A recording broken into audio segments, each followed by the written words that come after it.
insya Allah di hari kedua ini, MPLS hari kedua ini kita belajar, kita lebih mengenal lagi tentang COVID-19.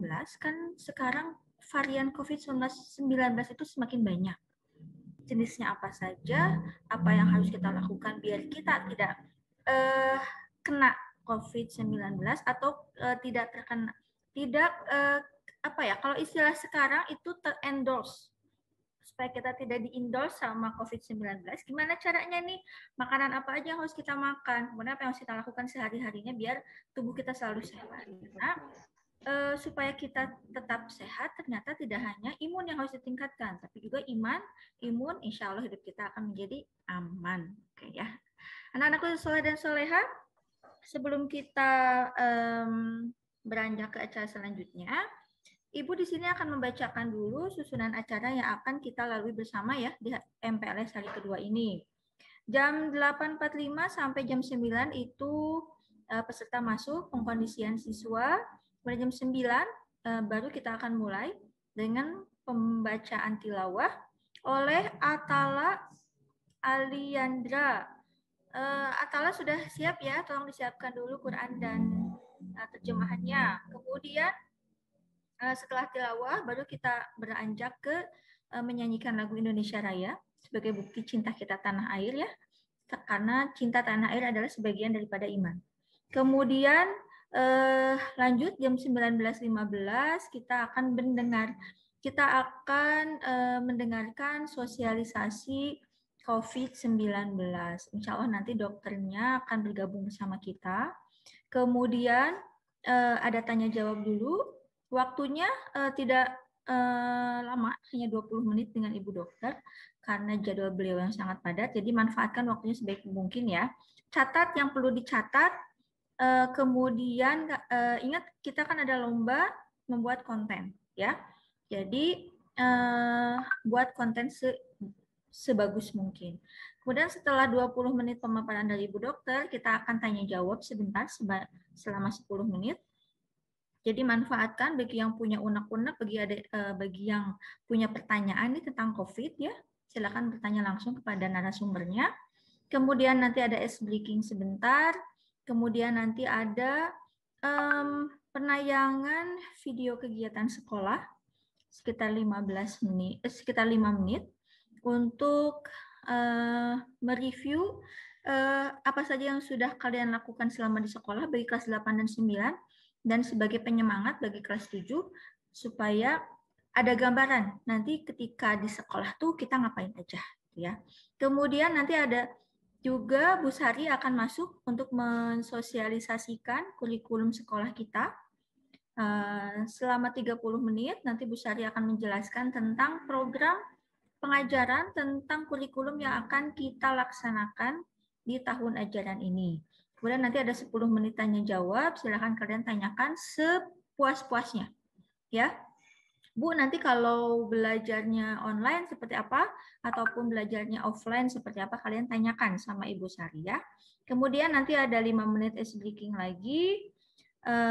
Nanti juga akan ada pertanyaan kuis dari Ibu dan juga dari Pak Dedi. Nanti yang bisa menjawab kuis jangan khawatir, nanti ada hadiah menarik buat kalian ya. Kemudian nanti akan ada pengumuman best student of this day. Jadi hari ini ada pengumuman siswa terbaik ketika mengikuti MPLS. Ya, dari siswa yang teraktif, siswa yang duluan masuk gitu ya. Jangan khawatir, masih banyak kesempatan. Jadi ketika ada tanya jawab, silahkan kalian tanya biar kelihatan aktif ya. Kemudian insya Allah kita bertemunya MPLS ini sampai jam 11. Mudah-mudahan Allah lancarkan kegiatan kita hari ini. Allah lancarkan kuota kita supaya tidak tersendat-sendat sinyalnya. Jadi kita bisa mengikuti acara MPLS hari kedua ini dengan sebaik-baiknya, dengan lancar. Oke. Kita buka acara ini dengan basmalah bersama-sama ya. Bismillahirrahmanirrahim. Baiklah, dengan ucapan basmalah kita sudah buka MPLS hari kedua. Selanjutnya kita akan menyanyikan lagu Indonesia Raya dulu. Semuanya Kalau menyanyikan lagu Indonesia Raya, sebagai bukti cinta tanah air kita, semuanya dimohon untuk berdiri sambil menyanyikan. Ya, siap ya? Oke, silahkan berdiri dulu semuanya. Stand up please, biar tubuhnya tidak kedinginan. Ibu juga berdiri di sini. Oke, siap ya? Kita berdiri, kita menyanyikan lagu Indonesia Raya. Oke. Siapa?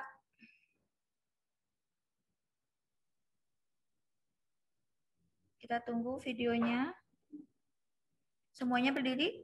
Oke, kita lihat siapa yang berdiri di sini. Oke.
Silahkan duduk kembali. Oke, alhamdulillah. Kita sudah menyanyikan lagu Indonesia Raya. Sambil menyanyikan, kita bayangkan bagaimana para pejuang kita, para pahlawan kita yang telah mengorbankan jiwa, harta, dan apa yang mereka punya untuk kemerdekaan Indonesia. Oke, baiklah, untuk acara selanjutnya kita mendengarkan tilawah Quran yang insya Allah akan dibawakan oleh Atala. Atala sudah siap? Insya Allah siap, Bu. Oke, silakan. Yang lainnya tolong di-unmute ya. Silakan Atala. Bismillahirrahmanirrahim. Bismillahirrahmanirrahim. Ya ayyuhalladzina amanu idza qila lakum tafassahu fil majalis idza qila lakum tafassahu fil majalisi fafsahu yafsahillahu lakum wa idza qila shuzu fanshuzu yarfa'illahu alladzina amanu minkum walladzina utul ilma darajat wallahu bima ta'maluna khabir.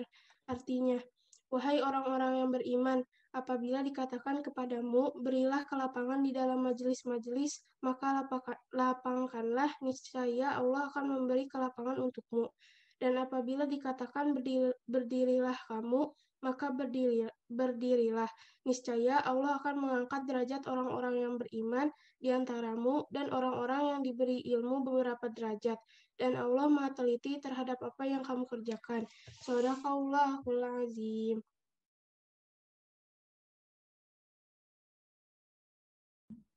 Shadaqallahul azim, Maha benar Allah dengan segala firman-Nya.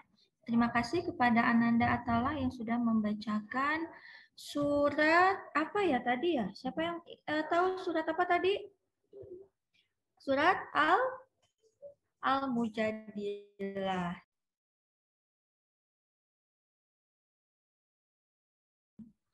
Sadaqallahul azim, maha benar Allah dengan segala firman-Nya. Terima kasih kepada Ananda Atala yang sudah membacakan surat apa ya tadi ya? Siapa yang tahu surat apa tadi? Surat Al-Mujadilah ya, ayat 11. Oke.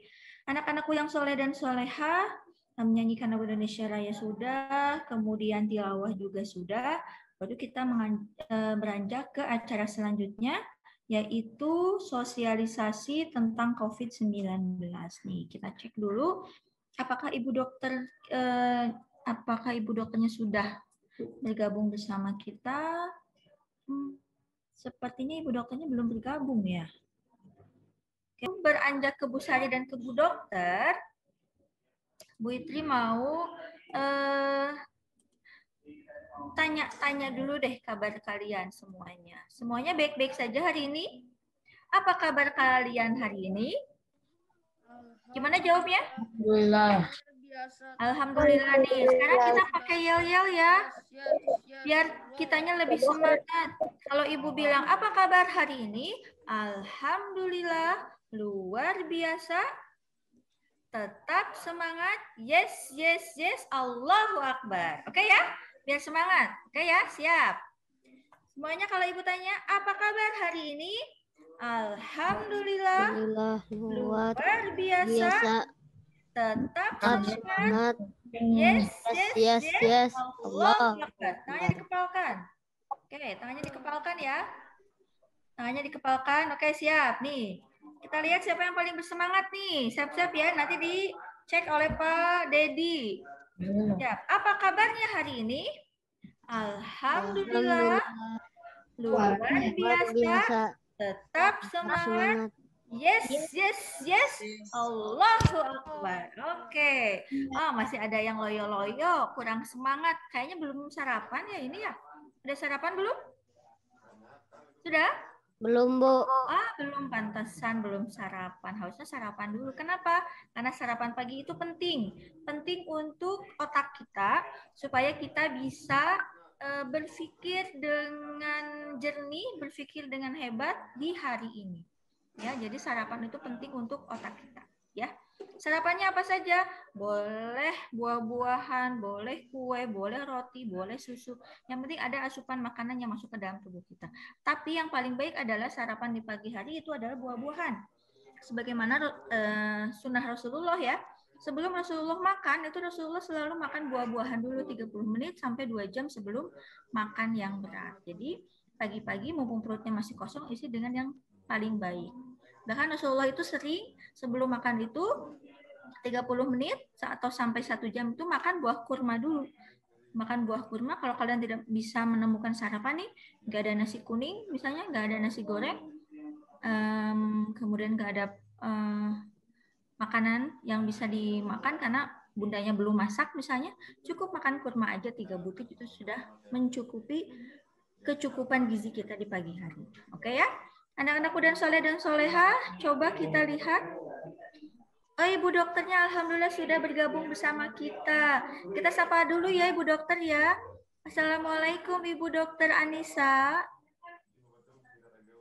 Waalaikumsalam warahmatullahi wabarakatuh. Terdengar suaranya, Teh?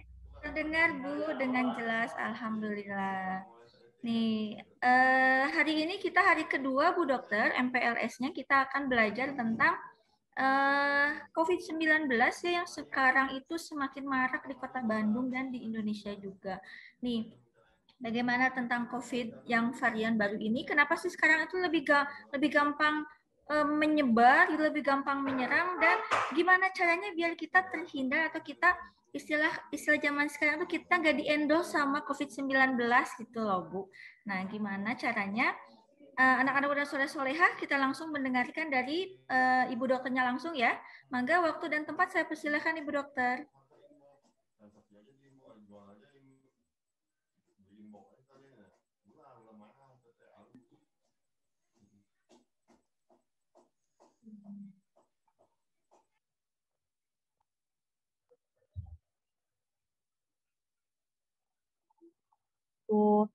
Selamat pagi adik-adik semua.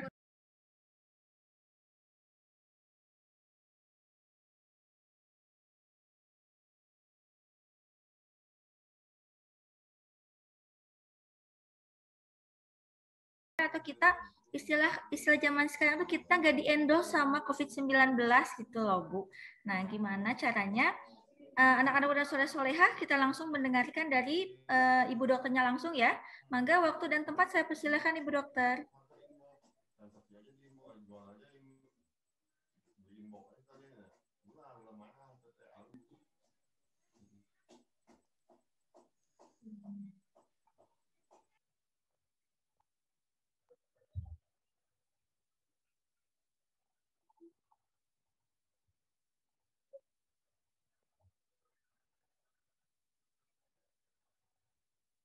Materinya sudah terlihat, Bu?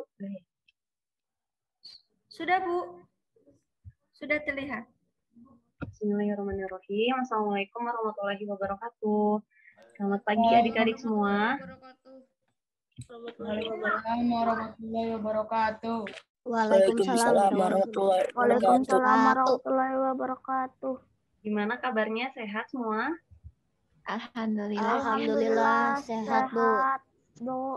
Alhamdulillah. Tetap semangat ya mengikuti MPLS hari kedua. Di sini saya kakak ya, Dr. Anissa, mau menjelaskan sedikit materi tentang COVID-19.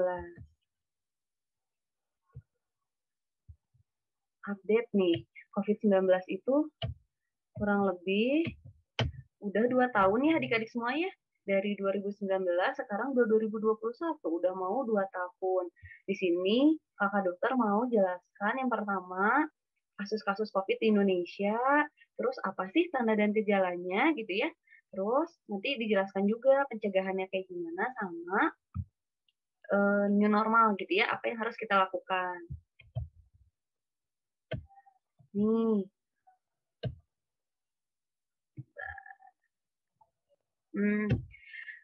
Gimana sih kondisi COVID di Indonesia gitu ya? Ini kakak dokter ngambil yang tanggal 18 Juli 2021. Di mana cukup banyak ya adik-adik bisa dilihat udah ada hampir 1,5 juta kasus aktif, berarti ada 1,5 juta orang yang dapat menularkan ke orang lain gitu.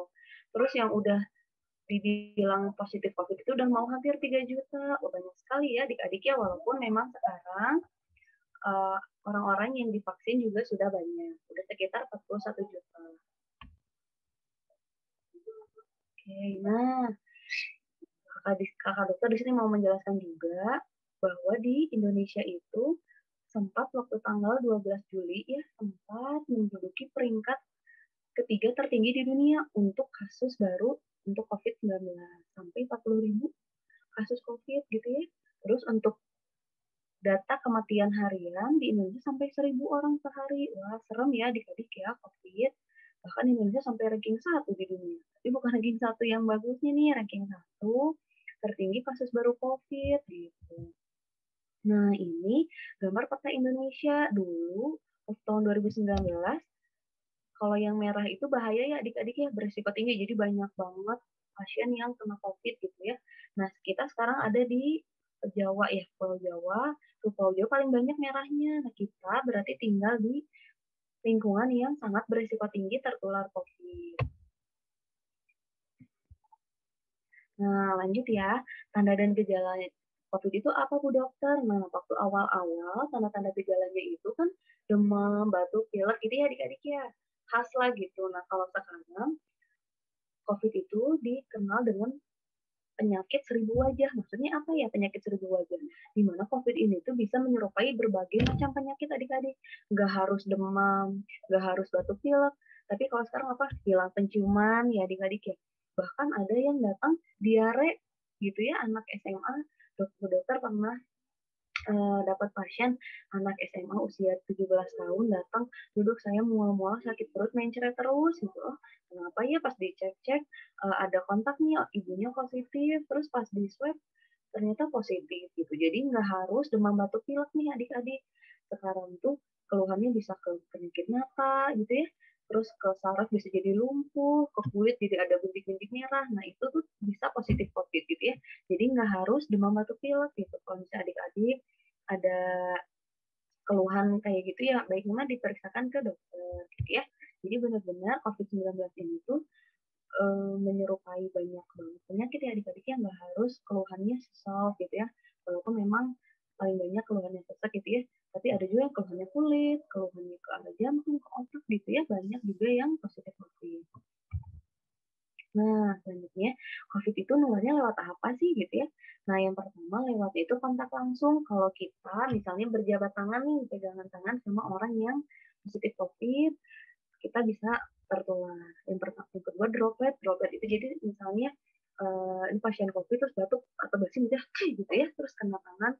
Kan kalau namanya batuk gitu ya muncrat kemana-mana, meskipun cipratannya itu bisa mengandung bakteri-bakteri atau virus-virus si COVID itu sendiri gitu ya.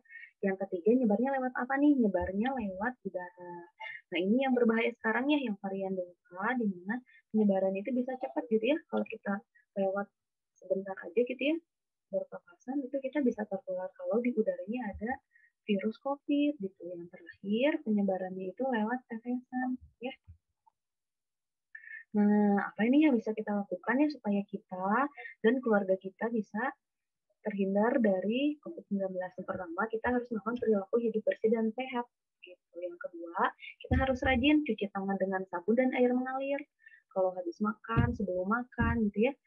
Habis lebih sering misalnya kalau di rumah nih, adik-adik lagi di rumah pegang gagang pintu yang lebih sering dipegang oleh banyak orang di rumah nih, gagang pintu, meja, kursi. Nah, itu kita harus lebih sering-sering cuci tangan dengan sabun. Yang ketiga, kita harus pakai masker saat keluar rumah gitu. Nah, kalau sekarang maskernya disarankannya double adik-adik. Jadi yang pertama maskernya masker biasa yang medis ya adik-adik ya, kan ada sekarang yang anak-anak. Nah, nanti dilapisi sama masker kain. Nah, itu lebih bagus untuk menyaring virus COVID dibanding cuma satu maskernya gitu. Tapi maskernya dua itu bukan dua-duanya masker yang bedah, masker medis. Tapi satu masker medis, terus nanti dilapisi lagi sama masker kain. Yang keempat, harus jaga jarak minimal 1-2 meter ya. Yang terakhir, menghindari kerumunan. Nah, biasa mungkin ya, adik-adik nih kalau main juga, kalau bisa agak dibatasi mungkin ya, kan kita nggak tahu teman-teman adik-adik semua habis dari mana gitu ya, habis main sama siapa gitu. Nah, kebiasaan baru apa ya? Wajib pakai masker, sering cuci tangan pakai sabun. Kalau kemana-mana nih, pepet harus keluar rumah pakai hand sanitizer ya. Makan yang sehat, bergizi seimbang, adik-adik minum vitamin, kan sekarang banyak vitamin. Rajin olahraga tetap, tidak bersalaman dulu ya. Kalau misalnya adik-adik habis main nih, pas sampai ke rumah, ganti baju, mandi ya, itu wajib ya. Nah, kita nih sebagai seorang muslim, ada wabah, ada virus ini harus apa ya gitu ya. Yang pertama kita harus bersabar gitu ya. Ketika mengucapkan ketika ditimpa musibah, kita mengucapkan innalillahi wa inna ilaihi raji'un. Sebelumnya kami milik Allah dan kepadanya kami kembali gitu ya, bahwa berarti kita tuh nggak ada apa-apanya adik-adik ya. Kita berang melawan virus yang nggak kelihatan sama kita gitu ya, tapi ternyata virus itu bisa sampai mematikan. Sikap kita harus bersabar. Selanjutnya, selain sabar kita harus apa nih adik-adik? Kita harus bersyukur ya. Semakin banyak kita bersyukur, semakin Allah berikan nikmat. Kita masih bisa diberikan nikmat sehat, adik-adik masih bisa nge-zoom ya, masih bisa bernafas. Wah, adik-adik kalau di rumah sakit tuh oksigennya habis, ada yang sesak nafas, ya rumah sakitnya penuh gitu. Gak dapat ruangan, adik-adik masih sehat nih di rumah, bisa ngobrol sama orang tua, bisa main ya, masih bisa menghirup oksigen, gak sesak ya, kita harus banyak bersyukur. Nah, ternyata dulu waktu zaman Nabi itu ada wabah juga loh adik-adik. Selain kalau sekarang kita kan wabah COVID, kalau dulu ada wabahnya taun gitu. Nah, wabah ini bisa jadi azab, bisa jadi juga bagi orang beriman itu bisa jadi rahmat gitu ya. Maka kita harus dan ini bahwa siapapun yang meninggal pada saat wabah ini bisa mendapatkan pahala itu seperti pahala orang syahid. Masya Allah ya adik-adik ya, benar-benar kita melawan virus COVID-19 ini. Nah, dulu juga pernah ada yang waktu Abdurrahman bin Auf mengabarkan bahwa ada di suatu negeri ada wabah. Apa yang dikatakan Rasulullah? Kalau kita ada di dalam negeri itu, kita berdiam di negeri itu, kita jangan keluar. Dan ketika kita ada di ternyata di zaman Rasulullah udah dijelaskan loh adik-adik bahwa ketika ada wabah, baiknya kita berdiam diri di rumah ya. Gitu, ini ada ceritanya ya. Nih, hikmahnya apa ya kitanya dengan adanya COVID? Kita jadi introspeksi diri, kita jadi dekat sama keluarga, makin sering cuci tangan. Kan sebenarnya kita menjadi orang yang lebih sehat gitu ya. Gitu. Terus kita juga jadi menyadari, ya Allah kita nggak ada apa-apanya lawan virus yang nggak kelihatan, kecil banget virusnya. Nggak kelihatan, tapi bisa sampai mematikan gitu ya. Terus kita juga bisa meningkatkan kepedulian kita untuk saudara-saudara, teman-teman yang terkena wabah COVID, kita bisa kalau ada kelebihan uang, baju, pakaian atau apa bisa disumbangkan. Nih, kan sekarang new normal. Kita sebagai seorang muslim, adanya wabah ini harus meningkatkan ini ya, ruhiyah, kita perbanyak berdoa, perbanyak ilmu, terus fisiknya itu kita berolahraga, terus beramal. Apa nih yang perlu dilakukan? Yang pertama, protokol kesehatan yang tadi Bu Dokter jelasin, mencuci tangan, menghindari kerumunan, gitu ya, menjaga jarak, itu harus kita lakukan. Yang kedua, protokol muhasabah diri. Oh iya ya Allah, kita benar-benar lemah, nggak bisa berdaya, nah tapi kita harus berusaha berikhtiar. Oh iya, saya kalau misalnya habis main sama teman-teman ke rumah, ganti baju mandi, gitu ya. Yang terakhir, protokol kedermawanan. Maksudnya, dengan adanya COVID ini sering banyak ya adik-adiknya yang penggalangan dana untuk saudara-saudara kita yang membutuhkan. Mungkin itu sedikit penjelasan Bu Dokter tentang COVID-19, tentang gejalanya, terus pencegahan, sama apa yang kita lakukan ya sebagai seorang muslim. Mungkin cukup sekian. Kalau misalnya adik-adik ada yang ditanyakan, boleh ya langsung ditanyakan. Enggak, Bu Witri. Mungkin cukup dulu. Kalau ada yang mau ditanyakan, boleh ya adik-adik. Ada yang mau tanya? Oke, terima kasih Bu Dokter Anissa penjelasannya. Gimana nih anak-anakku dan anak-anakku semua? Sudah paham atau ada yang ingin ditanyakan dengan Bu Dokter? Mumpung Bu Dokternya masih ada nih bersama kita. Silahkan, boleh gabung, boleh raise hand dulu ya. Raise hand, nanti biar sama hostnya dibuka unmute-nya. Siapa nih yang mau bertanya? Oke, di sini ada kelas 8, Konita dan Luna ya, kelas 9. Oke, pertanyaan pertama untuk Konita dulu. Dipersilakan Konita, selanjutnya Luna ya, dipersiapkan pertanyaannya. Silakan Konita, boleh di-unmute. Ya Bu, terima kasih. Bismillah Bu Dokter, saya mau nanya. Di tempat tinggal saya kan banyak yang kena. Nah, olahraga yang cocok itu apa untuk saya? Terima kasih Bu Dokter. Gimana kurang jelas? Maaf. Oh, gimana Bu Witri? Jelas. Jadi di tempatnya Konita ini banyak yang kena ya Konita ya, banyak yang terpapar. Gimana caranya supaya bisa melakukan olahraga dengan aman mungkin Bu, tanpa ikutan terpapar seperti itu. Kan kalau olahraga biasanya kan kita harus dijemur keluar, harus lari-lari pagi atau gimana nih caranya supaya kita tetap bisa olahraga keliling komplek ataupun keluar rumah tapi tetap aman gitu. Seperti itu ya Konita ya. Oke, terima kasih pertanyaannya Konita. Mungkin pertanyaannya dua-dua dulu ya Bu ya, biar langsung dijawab sekalian ya. Iya. Oke, selanjutnya Luna, silakan Luna. Assalamualaikum Bu Dokter. Mau bertanya, kan sekarang ada pemberian vaksin, tapi vaksin itu hanya bisa dipakai untuk yang 13 tahun ke atas kalau tidak salah. Untuk anak yang masih kecil itu bagaimana Bu Dokter? Apa ada vitamin khusus? Terima kasih. Oke, bagus sekali pertanyaannya. Mangga Ibu Dokter, boleh dua langsung ya. Ya, yang pertama untuk adik wanita ya, cara olahraga yang aman. Yang pertama, kalau misalnya kita masih ada jaraknya dari satu rumah ke rumah yang lain, kita penting juga untuk berjemur yang pertama. Untuk olahraganya olahraga ringan, kalau nggak memungkinkan untuk ke sekitar rumah, sebenarnya depan rumah bisa kok pemanasan. Terus kan sekarang banyaknya di YouTube, cari aja olahraga ringan untuk anak-anak gitu, pemanasan ringan. Yang penting adik-adik berkeringat sedikit, yang penting bergerak sebenarnya, gitu ya. Yang penting bergerak badannya, nggak diem di rumah ya, apalagi nggak main gadget gitu ya. Diam di rumah, tapi tetap kita ada aktivitas, ada gerakan-gerakan ringan. Yang penting kayak gitu ya, wanita ya. Kalau nggak memungkinkan kita untuk keluar rumah, atau mesti ke depan rumah berjemur sebentar, kita lakukan aktivitas ringan gitu. Bisa gerak-gerak itu banyak di YouTube, boleh. Senam-senam ringan itu banyak juga, tinggal cari aja di YouTube gitu ya. Terus untuk yang lunak, untuk vaksin kan sekarang sudah ada ya 12 sampai 17 tahun. Nah, kalau adik-adik sudah memenuhi syaratnya udah ada. Kalau SMP udah mulai 12 tahun mungkin ya Bu Fitri ya. 12 tahun. Nah, itu sekarang banyak kalau misalnya ada di sekitar rumah, di lingkungan sekitar atau di kota adik-adik ada yang mengadakan vaksin, langsung ikutan aja gitu.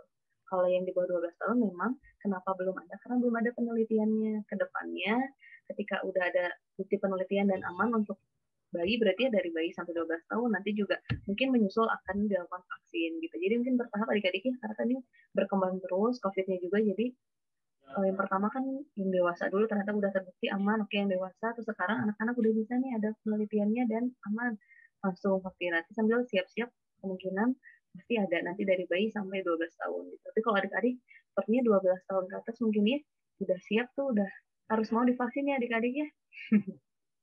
Biar cepat-cepat salah satu yang bisa membuat pandemi ini segera berakhir, banyaknya orang yang divaksin gitu. Sakit sedikit. Ya, sedikit ya Bu Dokter ya. Iya. Pegal-pegal sedikit aja. Oke, terima kasih pemaparannya. Selanjutnya kita buka sesi kedua pertanyaannya ya. Coba di sini yang raise hand lagi. Siapa ya? Siapa? Oke, Alfian kelas 7 nih, hebat. Jadi kelas 8 udah, 9 udah, sekarang Alfian kelas 7. Ada lagi satu orang lagi? Tidak ada? Oke, kalau gitu Alfian dulu ya. Silakan Alfian. Bu Dokter, itu aku mau nanya, ini apa Suaranya masih kecil Alfian, lebih keras lagi. Suaranya diperbesar ya.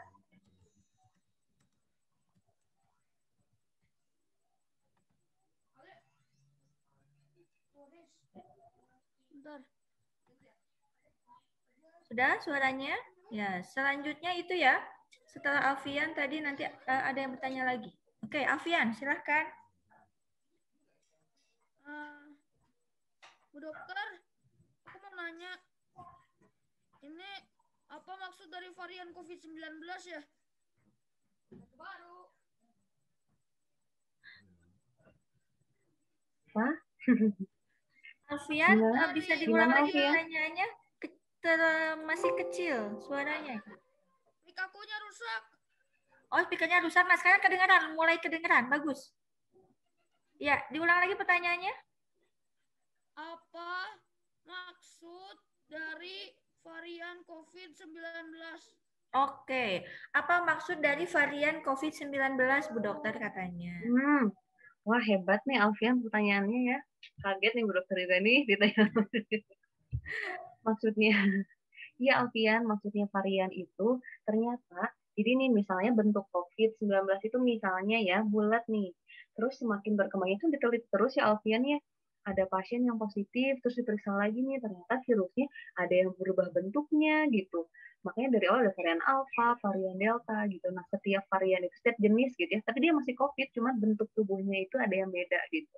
Nah, ternyata berbagai varian itu tingkat penularannya juga beda-beda gitu. Alfian ke awal-awal masih menurut beberapa penelitian tuh masih biasa aja. Nah, yang sekarang nih Alfian varian Delta di mana beberapa bagian bentuk virusnya itu menyebabkan kita tuh gampang tertular, dan kalau misalnya tertular bisa sampai gejalanya berat gitu. Varian itu bentuk-bentuk kayak bagian tubuhnya gitu. Kalau bahasa dokternya itu bermutasi terus, jadi berubah lagi bentuk-bentuknya tuh.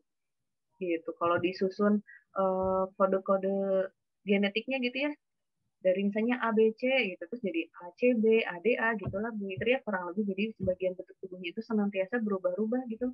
COVID ini memang agak bandel juga gitu ya Bu Fitri. 2 tahun ini tuh terus berkembang. Jadi sebenarnya kalau kita tenaga medis kejar-kejaran terus, dan untuk panduan pengobatan juga secara mengikuti dengan COVID-nya itu sendiri. Sekarang varian Delta, obatnya juga jadi sering berubah, efektif ini sekarang udah nggak efektif lagi, terus jadi berkembang. Jadi memang adik-adik semua juga masyarakat dan juga yang lain juga sebenarnya perlu update terus gitu ya. Ada yang dulu memang efektif, sekarang udah nggak efektif lagi karena udah nggak mempan tubuh virus, karena virusnya udah beda lagi bentuknya gitu, udah nggak dikenalin lagi sama tubuh gitu. Alfian, sering gitu Bu Witri. Oke, jadi kita kejar-kejaran Bu Witri gitu. Kejar-kejaran ya. Apakah gini Bu Dokter, ini virusnya ini apakah dia terus-terusan belajar gitu ya? Nih, kondisi seperti ini dia varian A misalnya ya. Ketika kondisinya B ini nggak mempan nih mau nular ke orang lain, maka dia akan berubah belajar lagi menjadi varian B. Udah varian B berubah lagi ke lokasi yang lain menjadi varian C. Virus itu apakah belajar juga, Bu Dokter? Nah, kalau virus aja belajar, masa manusianya nggak belajar? Kan gitu ya, Bu Dokter ya? Betul. Oh, jadi virus aja belajar, masa kita nggak belajar ya, Bu Dokter? Iya, pinter banget tuh virusnya. Kita harus lebih pinter lagi. Benar ya, Bu Dokter ya, virus itu pinter sekali ya. Sekarang sudah ada varian D, berarti virusnya itu udah berkembang, udah bermutasi ya, Bu Dokter ya, menjadi 4 kali ya. Dia belajar, jadi satu tahap dia naik, satu tahap dia naik. Nah, kita apakah mau belajar nggak kayak virus? Kalau kita nggak mau belajar, kalah deh sama virusnya, Bu Dokter ya. Iya, betul Bu Witri. Selanjutnya nih ada lagi mau bertanya. Gazi kelas 7 ya, Gazi Azfar. Dipersilakan Gazi Azfar. Bu Dokter mau nanya, kenapa ada orang yang positif COVID bisa positif lagi? Iya, bagus pertanyaannya. Kenapa ya udah positif bisa positif lagi nih? Yang pertama berhubungan juga sama varian yang tadi. Bisa jadi yang pertama dia terkena varian alfa, terus masih terbentuk nih antibodinya. Dia udah kebentuk antibodi kenal sama bentuk tubuh virus COVID yang alfa. Terus nanti dia kenal lagi, sekarang yang tertular itu varian delta. Sedangkan tubuh belum kenal nih, tubuh itu udah kan misalnya positif karena varian alfa nih ya gaji ya. Oh iya, tubuh udah nyiapin prajuritnya. Kalau ada COVID varian alfa, aku udah siap senjatanya gitu. Ternyata musuh yang datang COVID-nya beda lagi bentuk tubuhnya, varian delta. Nah, tubuh nggak kenal ini siapa ya, teman atau musuh gitu ya. Jadi dianggapnya teman mungkin ya, pas masuk, wah ternyata musuh varian delta. Jadi kenal lagi infeksi gitu gaji. Jadi betapa pintarnya virus ini, betapa ganasnya sebenarnya Bu Widi sebenarnya itu tidak mematikan, atau memang kitanya protokol kesehatannya dijaga adik-adik. Kalau kita cuci tangan pakai sabun itu bisa mati adik-adik. Kenapa? Cuci tangan apa sih kayak sederhana gitu ya adik-adik, tapi ternyata bisa mati virusnya dengan cuci tangan gitu ya. Terus dengan masker, kenapa dulu satu masker juga kan udah gitu ya, virusnya udah mati gitu, nggak akan masuk gitu ya dengan satu masker.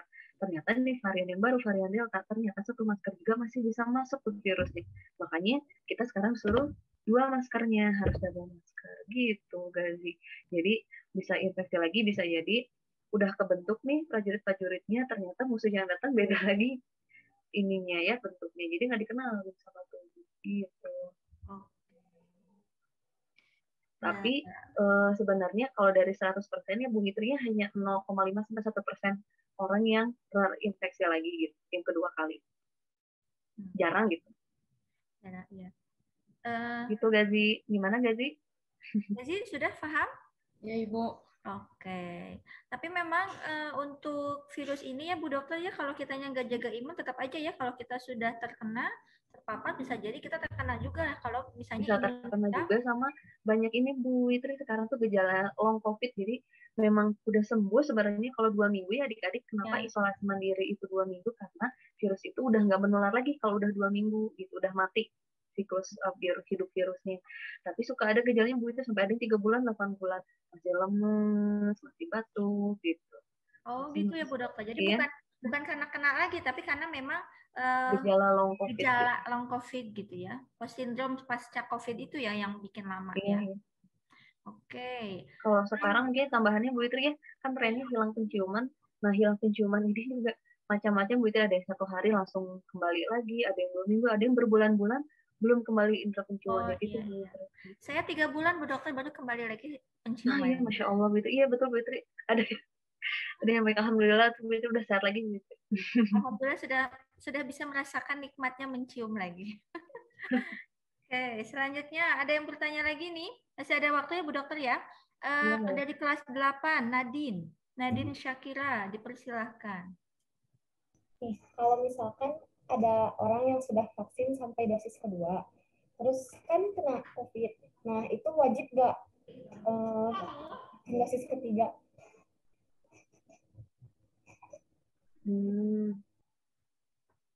Kalau udah misalnya positif, terus kamu misalnya udah vaksin pertama, ya bereskan dulu aja isolasi mandirinya. Biasanya kalau di Indonesia tunggu dulu aja 3 bulan, nanti baru vaksin kedua. Biar terbentuk dulu antibodinya gitu. Oke. Nanti dilanjutkan aja vaksin selanjutnya gitu, tetap aja. Nggak apa-apa, jadi semakin banyak prajurit. Jadi ditunda dulu aja vaksinnya sampai terbentuk antibodi sekitar 2-3 bulan, nanti lanjut vaksin kedua. Nanti dibicarakan aja sama fasilitas kesehatan yang pertama vaksin gitu. Bagus pertanyaannya Nadine. Itu Nadine. Nadine ya. Selanjutnya Bu Witri ini luar biasa, siswa-siswi ini sampai Lukmanul Hakim pertanyaannya cerdas-cerdas, kritis-kritis ya Bu Witri. Anak SMP sekarang. Kayaknya saya dulu nggak gitu ya. Beda zaman ya Bu Dokter ya. Itu beda zaman, aduh. Pertanyaan berarti mengikuti terus Bu Witri, ini anak-anak hebat. Iya, generasi Z memang sekarang. Ya, selanjutnya ada yang mau bertanya lagi? Masih ada waktu 10 menit lagi sebelum sesi dengan Ibu Dokter ini berakhir. Ayo, jangan malu-malu daripada malu-maluin nanti ya. Luna mau bertanya lagi? Kurang puas Bu Luna? Oke, bolehlah. Gak apa-apa ya Bu Dokter ya? Iya, nggak apa-apa. Silakan Luna. Bu Dokter mau bertanya lagi, kalau vitamin D untuk anak-anak bisa didapat dari sinar matahari dan makanan saja atau butuh ditambah dengan suplemen juga? Terima kasih. Bagus ya Luna. Kalau untuk anak-anak sebenarnya dari berjemur gitu ya, terus banyak makan mengandung kalsium, susu juga sebenarnya sudah cukup. Kecuali kalau dewasa memang butuh suplemen lebih. Tapi memang ada dosisnya itu sendiri Luna. Kalau mau minum vitamin yang udah lengkap, ada vitamin B-nya, ada vitamin C-nya, vitamin D-nya, sama ada zinc. Nah, zinc juga di sini berperan penting ya untuk penanggulangan COVID gitu. Jadi kalau mau sebenarnya cukup dengan susu dan juga berjemur. Tapi kalau misalnya mau nyarinya jangan yang satu vitamin D-nya aja, langsung aja yang lengkap satu vitamin, tapi udah ada segala macam vitamin gitu. Itu Luna banyak kok. Vitamin mah sama aja, merek bisa apa aja, yang penting ya, kandungannya gitu. Kalau udah SMP sih udah boleh vitamin C-nya yang 500 mg, udah boleh. Ya.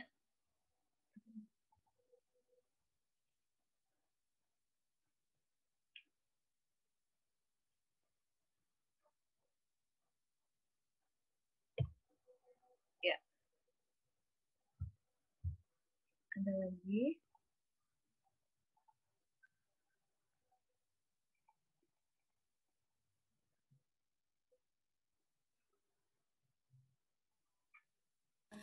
Maaf nggak kedengeran, suara saya masih di mute. Nah, Luna tadi kan udah ya tentang vitamin C yang harus miligram itu ternyata aman ya untuk anak SMP.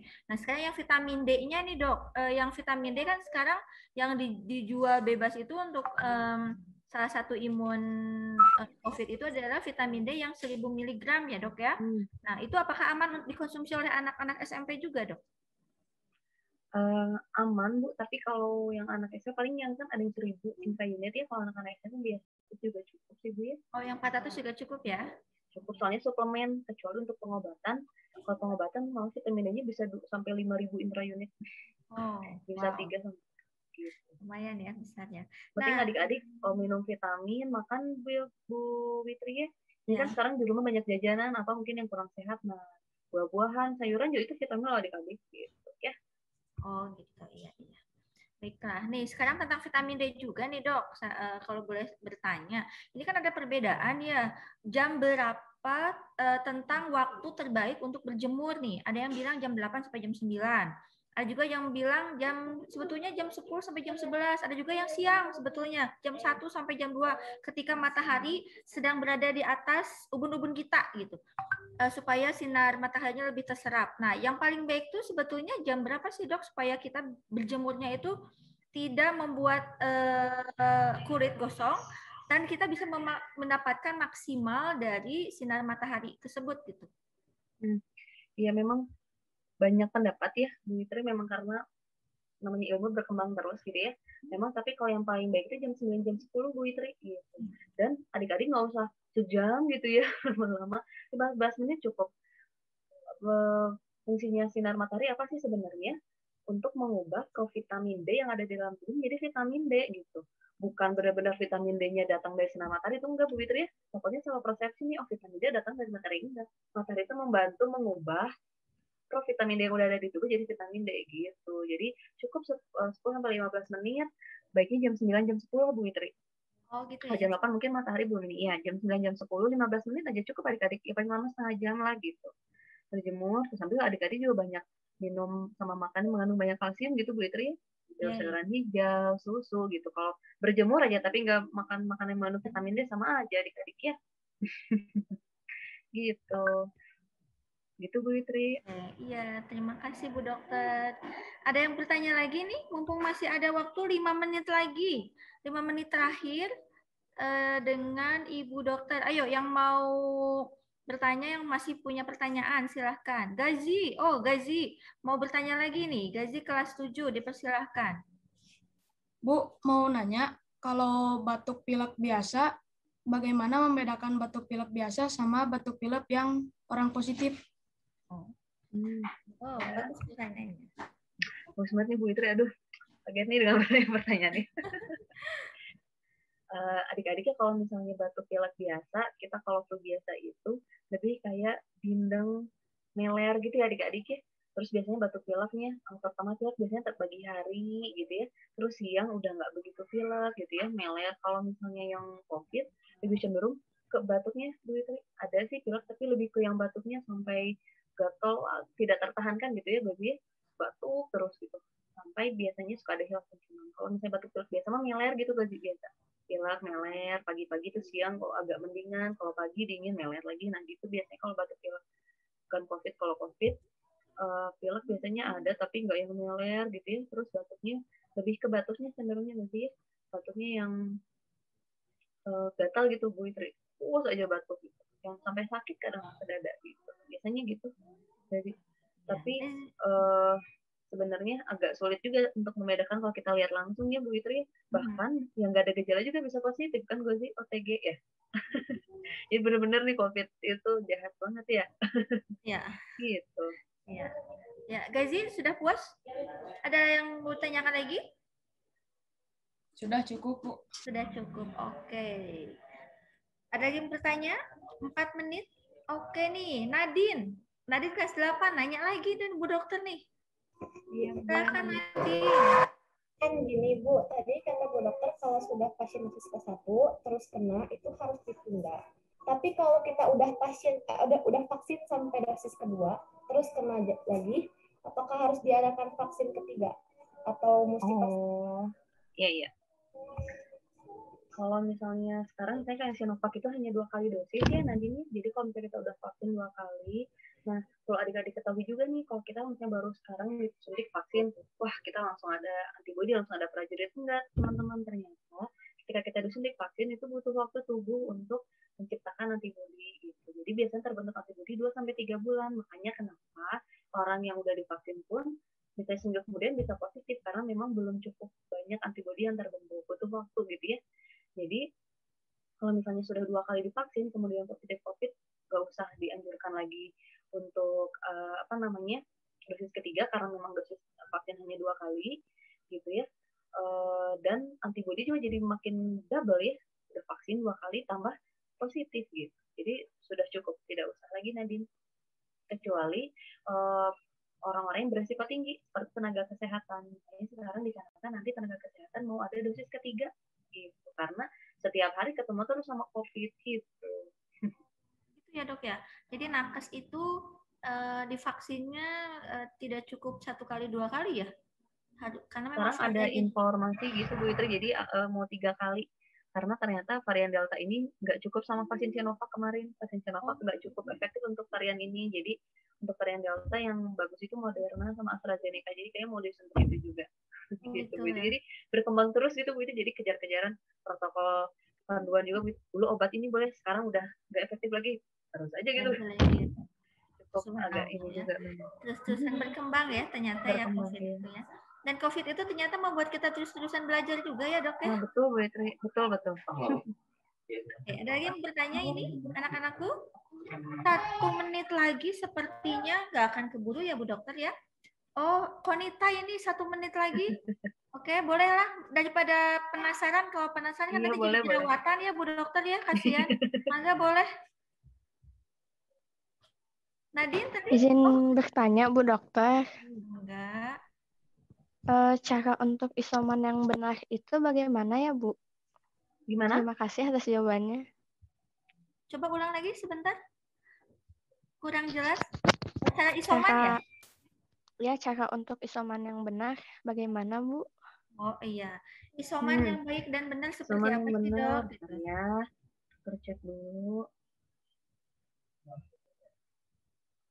Yang pertama, isolasi mandirinya, kalau misalnya hanya kita nih yang positif ya, terus di rumah semua negatif, pastikan yang pertama kamarnya terpisah ya Konita ya. Kamarnya terpisah, terus kalau misalnya kamar mandinya ada 2, kita gunakan kamar mandi juga terpisah gitu ya. Tapi kalau kamar mandinya hanya 1, kita boleh bergantian sama yang lain, tapi setelah kita misalnya Bu Dokter yang positif nih, terus habis dari kamar mandi dan cuma 1 yang ada di rumah gitu ya, habis selesai dari kamar mandi, kita bersihkan, disinfektan, semprot-semprot, baru yang lain tunggu jeda waktu lah setengah jam kalau ada yang mau ke toilet boleh gitu ya. Jadi harus pokoknya setiap kita ke kamar mandi bersihkan, semprot. Yang pertama itu kamar terpisah, kamar mandi terpisah. Terus itu baju, kalau kita mau cuci baju dipisah sama baju anggota keluarga lain yang negatif, jadi cuci baju terpisah.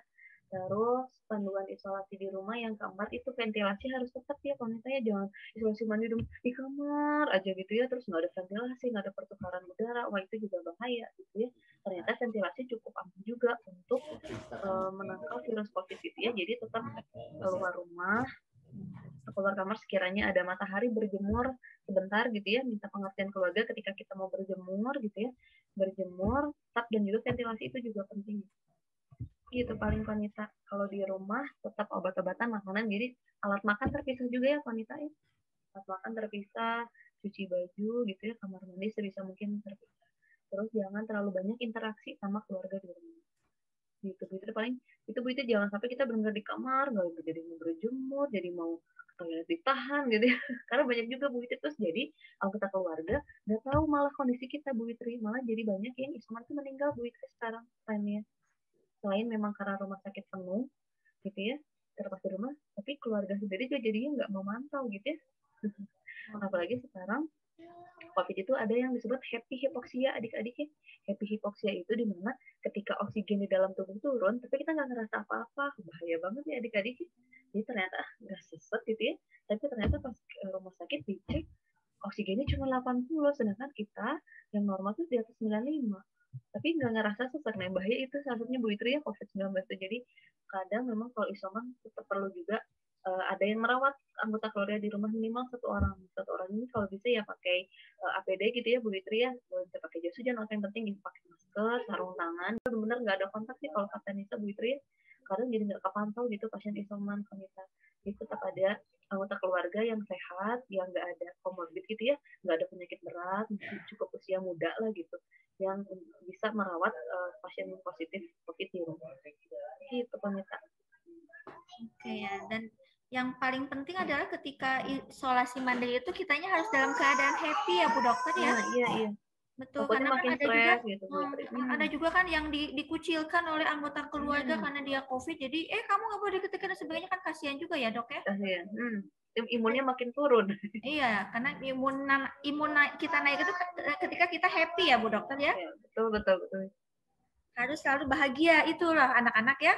Jadi apapun yang terjadi dinikmatin saja, insya Allah itu yang terbaik dari Allah ya. Oke, karena waktu sudah menunjukkan jam 9.48 Bu Dokter. mohon maaf waktunya sudah, sesi dengan Ibu Dokter sudah habis. Nah, ada closing statement dari Ibu Dokter tentang untuk kita gitu ya, gimana tentang COVID deh, tentang COVID yang sekarang ini. Closing statement yang membuat kita, oh iya ya, betul ya, COVID ini seperti ini loh. Mangga Bu Dokter. Ya, untuk adik-adik semua, pesan dari Bu Dokter ya, mewakili mungkin teman-teman tenaga kesehatan yang lain yang setiap hari bertemu gitu ya dengan pasien-pasien COVID gitu ya, dengan segala resiko kami yang ada, kita sama-sama ini yuk berjuang sama-sama. Kita dari sisi tenaga medisnya berjuang untuk membantu pasien-pasien yang positif COVID untuk mendapatkan pengobatan yang maksimal. Adik-adik di rumah juga tetap maksimal untuk menjaga protokol kesehatannya. Karena sudah terbukti nih adik-adik ya, di luar negeri, bahkan adik-adik tahu ya ada Piala Euro ya, Piala Euro udah nggak pakai masker, udah nggak apa-apa gitu ya, nggak jaga jarak gitu ya. Pemain kemarin tenis gitu ya, udah biasa aja gitu adik-adik ya. Kita harus maju ke depan juga sih, kadangnya memang melihat orang udah maju ke depan, kita juga harus seperti itu. Jadi adik-adik di rumah tetap jaga protokol kesehatan. Kita juga di sini sama-sama berjuang supaya pandemi ini cepat berakhir. Nanti kalau misalnya jadwal vaksin, ikut vaksin. Itu mungkin pertanyaan Bu Itri. Ya, terima kasih banyak Bu Dokter. Nah, itu tadi sesi pertamanya sungguh menarik ya anak-anakku ya. Kita belajar tentang COVID nih. COVID aja belajar, masa kita nggak mau belajar ya? Jadi, ayo tetap semangat, kita terus belajar. Ya, terima kasih banyak Bu Dokter, Jazakillah khair atas waktu dan ilmu-ilmunya, sungguh sangat bermanfaat buat kami ya Bu Dokter ya. Mohon maaf kalau ada kesalahan. Semuanya say goodbye to Dokter. Assalamualaikum Bu Dokter. Kasih senyum terbaiknya buat Bu Dokter. Cheers. Oke, senyumnya harus lebar ya, karena supaya kita tetap bahagia, senyumnya harus kiri dan kanan harus sama. Semuanya senyum. Cheers. Oke, terima kasih Bu Dokter. Assalamualaikum warahmatullahi wabarakatuh. Izin pamit Bu Itri. Mangga Ibu Dokter, terima kasih banyak. Mangga Ibu Dokter, terima kasih banyak. Terima kasih adik-adik. Assalamualaikum warahmatullahi wabarakatuh. Waalaikumsalam warahmatullahi wabarakatuh. Waalaikumsalam.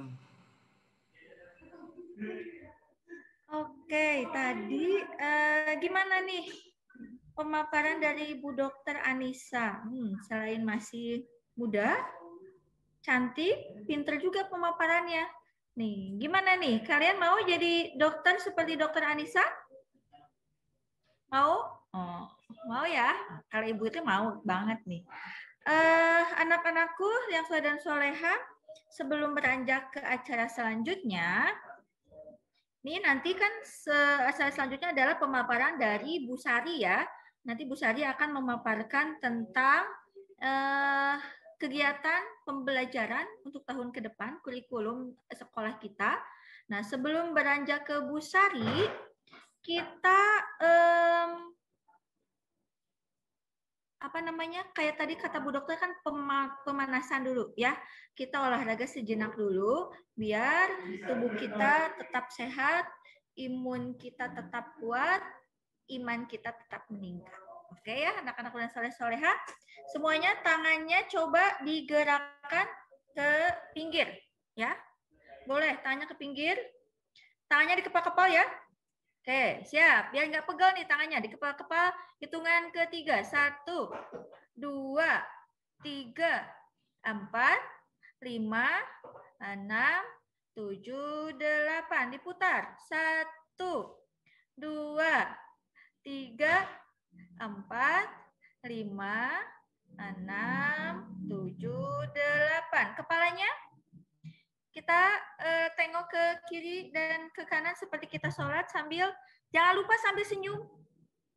Ya, biar enzim dopamin kita keluar, biar kita tetap bahagia, tetap happy, nanti imun kita meningkat. Siap ya? Ke kiri dan ke kanan sambil bilang assalamualaikum, assalamualaikum. Siap ya? Hitungan ketiga. Assalamualaikum warahmatullahi wabarakatuh. Salam lagi ke kiri dan ke kanan. Salam lagi. Oke, salam lagi. Salam lagi, jangan lupa senyum. Salam lagi. Assalamualaikum. Assalamualaikum. Oke, sudah. Gimana? Sudah enakan? Nih, sebelum kita beranjak ke Bu Sari, Ibu akan memberikan pertanyaan terkait materi kita yang pertama tadi ya, yang bisa nanti akan dicatat oleh Pak Dedi, akan mendapatkan hadiah menarik. Hadiahnya apa?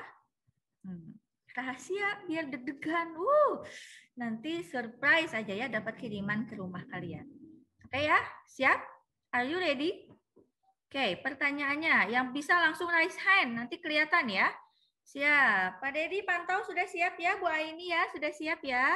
Oke, di sini ada mata-mata juri yang akan melihatnya. Siap. Pertanyaan dari Ibu adalah, apa maksud dari 1000 face disease? Ayo, tadi Bu Dokter menyinggung sedikit tentang 1000 face disease. Oke, Luna. Luna dulu tadi yang pertama ya. 1000 face disease itu maksudnya COVID bisa menyerupai berbagai macam penyakit. Oke, mantap banget Luna. Berarti Luna menyimak nih. Oke. Betul Pak Dedi? Betul. Oke, Pak Dedi udah jempolnya 2 nih. Bu Aini juga kayaknya sudah ya, nggak kelihatan di sini. Oke, sekarang door prize-nya ada berapa Pak Dedi ya? Door prize-nya insya Allah nanti dapat door prize dari Pak Nurdin, Pak Kepala Sekolah ya. Nanti kita tagih Pak Nurdin. Oke, siap. Satu lagi pertanyaannya. Siap ya? Nih, sekarang itu kan Indonesia lagi marak nih ya. Lagi marak COVID-nya. Nih, tadi Bu Dokter menyinggung, tadi dipaparkan oleh Bu Dokter, pada tanggal berapakah Indonesia menempati negara tertinggi penaikan kasus COVID-nya? Berapa jumlah penaikannya? Oke, siapa tadi yang menyimak? Tanggal berapa ya? Nah, kalau ini ingatan memang. Ada? Raise hand? Oh, nggak ada. Ibu hitung sampai 3 ya. 1, tek, tek, tek. 2, tek, tek, tek. 3, tek, tek, tek. Oke, Alif. Muhammad Alif. Tanggal berapa, Alif? Kalau nggak salah 12 Juli, Bu. Wes, mantap. Tanggal 12 Juli. Ada yang tahu kenaikannya berapa, Alif? Lupa, Bu. Oh, lupa, wes. Alif masih menyimak. Mantap sekali, Alif. Berarti tadi melihat ya dengan seksama ya. Betul sekali, Alif. Jawabannya adalah tanggal 12 Juli Indonesia adalah negara tertinggi di dunia yang penaikan kasus COVID-nya mencapai 42.427 kasus dalam 1 hari dan kematian yang ada di Indonesia pada saat itu mencapai 891 orang yang meninggal di tanggal 12 Juli.